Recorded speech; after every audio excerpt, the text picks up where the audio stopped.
High school board परीक्षा विषय गणित 2016 का सेट है, संख्या 1 है। प्रश्न 6वां का गा है, सिद्ध कीजिए √5 एक अपरिमेय संख्या है। √5 कैसी संख्या है? अपरिमेय संख्या। तो इसके लिए √5 एक परिमेय संख्या मानकर हल करेंगे। मान लेंगे, माना √5 एक परिमेय संख्या है। मान लिया, माना √5 एक परिमेय संख्या है। परिमेय संख्या, जब कोई संख्या परिमेय होती है तो उसको P/Q के रूप में लिखा जा सकता है। तो यहाँ मान लेते हैं इसके साथ साथ, तथा A B एक सहभाज्य संख्या है। A B सहभाज्य संख्या है, सहभाज्य संख्या है। अतः अब देखो, √5 को क्या मान लिया गया? एक परिमेय संख्या मान लिया गया है। तो √5 को P/Q के रूप में लिखा जा सकता है। तो इसको हम P/Q के रूप में लिख सकते हैं। तो इसके अनुसार √5 को हम लिख सकते हैं ये बटे बी के, ये बटे बी के रूप में। √5 बराबर ये बटे बी के। दोनों पक्षों का क्या कर दें? दोनों पक्षों का वर्ग करने पर, दोनों पक्षों का वर्ग करने पर, वर्ग करने पर वर्ग किया जाए। √5 का वर्ग 5 हो जाएगा, ये का वर्ग ये स्क्वायर और बी का वर्ग बी स्क्वायर। यहाँ से क्रॉस गुणा करेंगे तो a स्क्वायर बराबर होगा 5 गुणे बी स्क्वायर। यहाँ से मिलेगा ये, इसको समीकरण नंबर 1 मान लेते हैं। ये स्क्वायर बराबर 5 गुणे बी स्क्वायर। इसका मतलब ये हुआ, ये स्क्वायर 5 से भी विभाज्य है और बी स्क्वायर से भी विभाज्य है। यहाँ लिख सकते हैं ये स्क्वायर 5 से विभाज्य है, विभाज्य है। अतः ये भी 5 से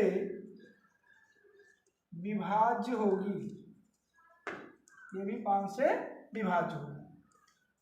अब ध्यान देखिए, अब मान लेते हैं कि ये जब 5 से विभाज्य है, जब 5 से ये को भाग दिया गया तो भागफल गया c और शेषफल आया 0।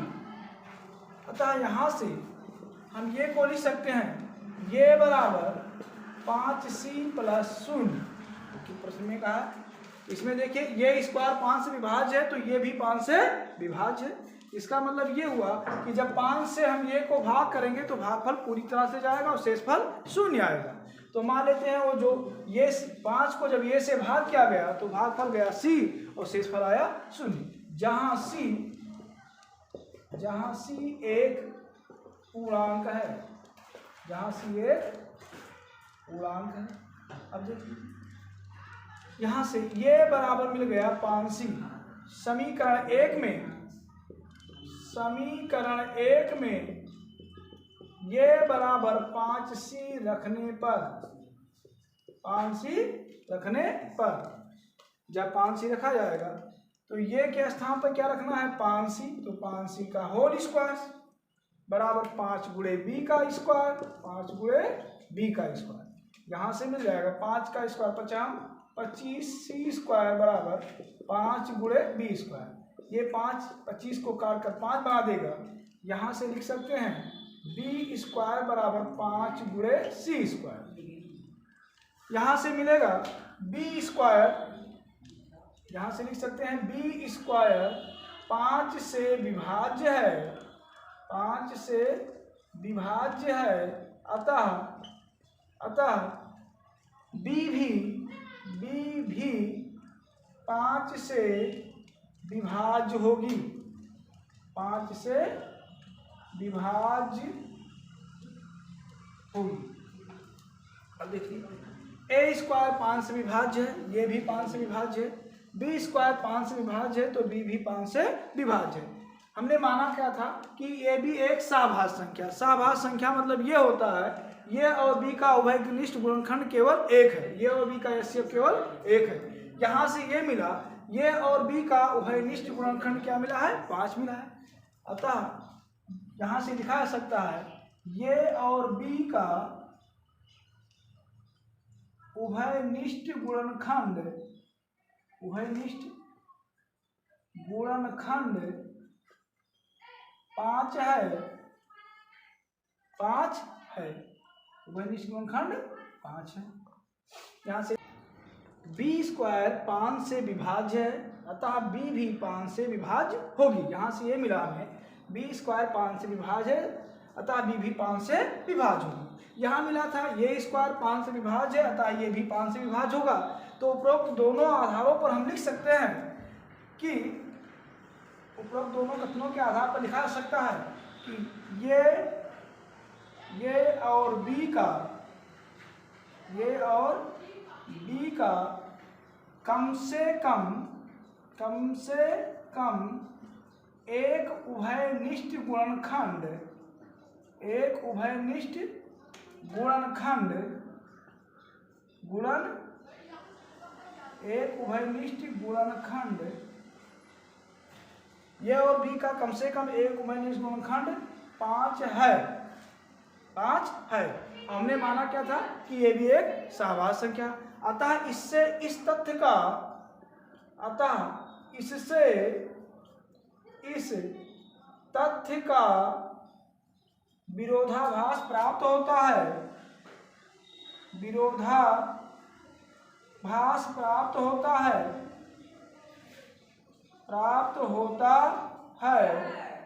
कि √5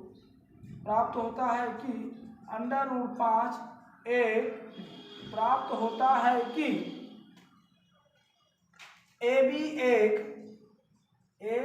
B एक सहभाज्य संख्या है, सहभाज्य संख्या है।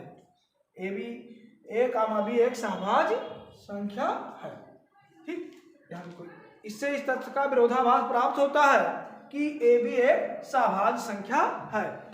यह गलत अवधारणा किसके कारण प्राप्त हुआ? हमने जो माना था कि रूट एक परमीय संख्या है, अतः यहाँ से लिखा जा सकता है, अतः √5 एक अपरमीय संख्या है, अतः √5 एक अपरमीय संख्या है, अपरमीय संख्या।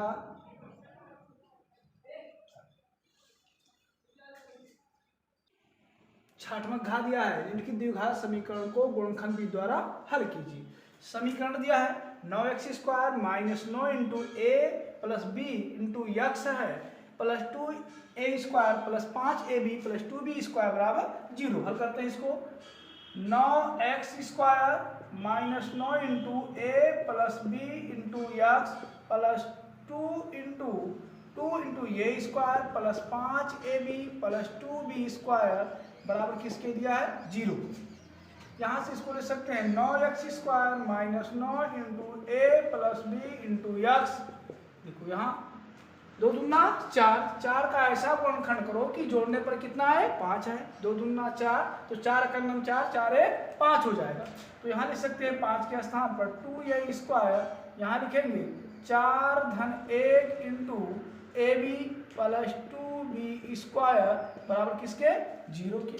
यहाँ से हो जाएगा 9x² - 9 × a + b × x plus 2a², यहाँ हो जाएगा 4ab, 1 × ab बराबर ab प्लस 2b² बराबर किसके? 0 के। यहाँ से हो जाएगा 9x² - 9 × a + b × x plus, यहाँ देखिए 2a², यहाँ है, यहाँ 4ab है, 2 कॉमन है इसमें, 2a कॉमन कर लेंगे, 2a तो यहाँ बचेगा ये, यहाँ बचेगा 2b। यहाँ क्या कॉमन होगा? दोनों में b कॉमन करेंगे तो यहाँ बचेगा ये, यहाँ बचेगा 2b बराबर किसके? 0 के। यहाँ से हो जाएगा 9x² - 9a + b × x, यहाँ से हो जाएगा 2a + 2b क्या है? उभयनिष्ठ है, कॉमन है दोनों में, तो a + 2b कॉमन कर लेंगे तो दूसरे बचेगा 2a + b बराबर किसके? 0 के। ये आ गया 9x² - 9 × a + b × x plus a + 2b × 2a + b बराबर 0 के। ये इसका गुणनखंड हुआ। आगे देखिए 9 इसके साथ जुड़ जाएगा, यहाँ हो जाएगा 9x² minus 9a plus b into x plus, देखिए यहाँ है ये के स्थान पर 9 है, यहाँ 9 लिख दिया गया है, और c के स्थान पर क्या है ये इंटू 2b है और इंटू 2a प्लस b है। यहाँ हो जाएगा देखो 3 गुणे 3 a plus 2b into 2a plus b हो जाएगा।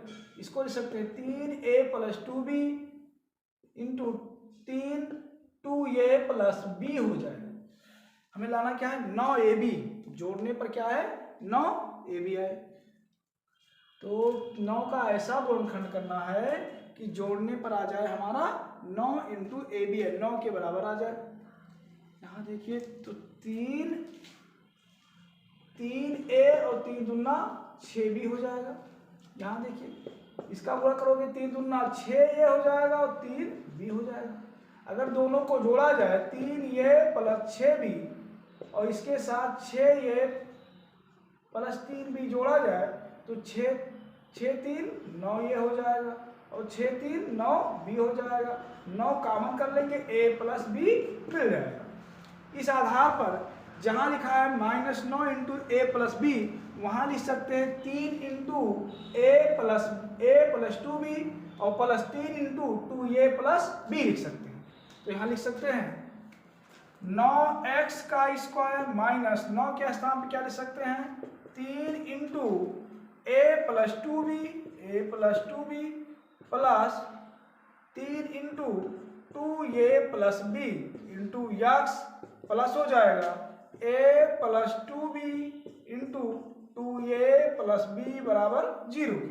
यहाँ देखिए 9x² ये हो जाएगा -3 into a plus 2b into x हो जाएगा।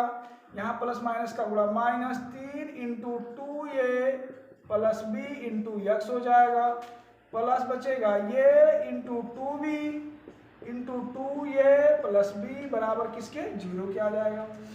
आ गया 9x² minus 3 into a plus 2b into x minus 3 2a plus b into x plus a plus 2b into 2a plus b बराबर 0 की।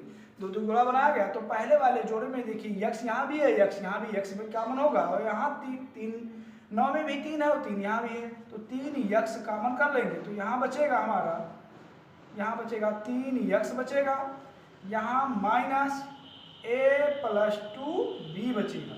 दूसरे ब्रैकेट में देखिए, दूसरे में यहाँ से यहाँ तक देखिए तो कॉमन क्या है 2a प्लस b यहाँ भी है, 2a प्लस b यहाँ भी है, यहाँ माइनस है तो माइनस कॉमन करेंगे क्योंकि इसको प्लस बनाना है तो minus 2a plus b common किया गया, यहाँ भी 2a प्लस b कॉमन कर लेंगे तो यहाँ बचेगा 3x किस में हो जाएगा माइनस है प्लस में हो जाएगा, ये प्लस है क्या बन जाएगा माइनस में, तो माइनस में हमारा क्या बचेगा a प्लस 2b बचेगा।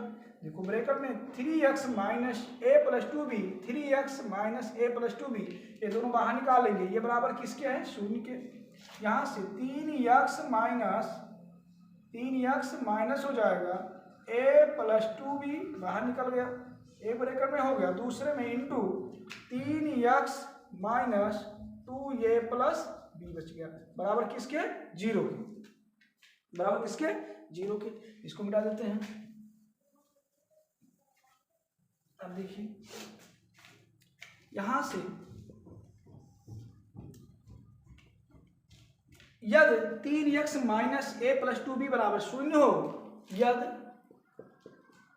3x minus a plus 2b बराबर किसके 0 के। ऐसा क्यों लिखा गया, क्योंकि दो संख्याओं का गुणनफल 0 तभी हो सकता है जिसमें से एक संख्या 0 के बराबर हो। तो 3x minus a plus 2b बराबर 0 के, तो यहाँ से 3x बराबर हो जाएगा a प्लस 2b के, तो यहाँ से x बराबर होगा a प्लस 2b बटे 3 के। x का मान कितना आया a प्लस 2b बटे 3। दूसरा यदि 3x minus 2a plus b बराबर 0 हो तो 3x बराबर हो जाएगा 2a प्लस b के, तो x बराबर होगा 2a प्लस b बटे 3 के। यक्स का मान आ गया 2a प्लस b बटे 3 के। तो यक्स का एक मान आया a प्लस 2b बटे 3, दूसरा मान आया यक्स बराबर 2a प्लस b बटे 3 के बराबर। इस प्रकार ये सवाल हल हो गया।